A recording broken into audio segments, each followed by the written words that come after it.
દિલ્હીમાં શિરોમણી અકાલી દળ દ્વારા એક વિશાળ વિરોધ પ્રદર્શન યોજાયું. વિરોધ પ્રદર્શનમાં હજારો શીખોએ દિલ્હી ઓફિસથી પાર્લામેન્ટ સુધી મારો કર્યો હતો.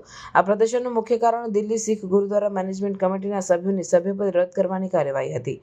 DSGMCએ દિલ્હી સરકારના ગુરુદ્વારાઓ અને અન્ય ધાર્મિક સંસ્થાઓનું સંચાલન કરે છે અને શીખ સમુદાયના મહત્વપૂર્ણ ધાર્મિક અને સામાજિક મુદ્દાઓ પર પ્રતિનિધિત્વ કરે છે.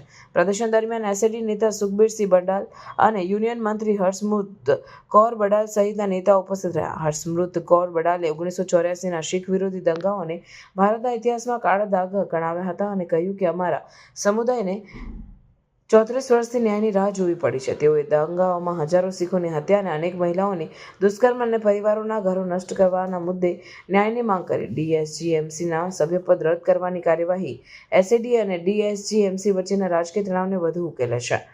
DSGMCના હાલના પ્રમુખ હરમીતસિંહ કલકા એસએડી સાથે જોડાયેલા હતા, પરંતુ તાજેતરમાં તેણે પોતાની અલગ પાર્ટી શિરોમણી અકાલી દળ બનાવવાની શરૂ કરી છે.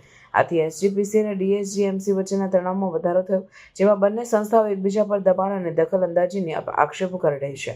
પ્રદર્શન દરમિયાન એસએડી નેતાઓએ કેન્દ્ર સરકાર અને ભાજપ પર DSGMCના સભ્યપદ રદ કરવાની કાર્યવાહી પાછળનો રાજકીય હેતુ હોવાનો આરોપ લગાવ્યો હતો. તેઓએ જણાવ્યું કે DSGMCના સભ્યપદ રદ કરવાથી શીખ સમુદાયના ધાર્મિક અધિકારો પર હુમલો કરવામાં આવ્યો છે.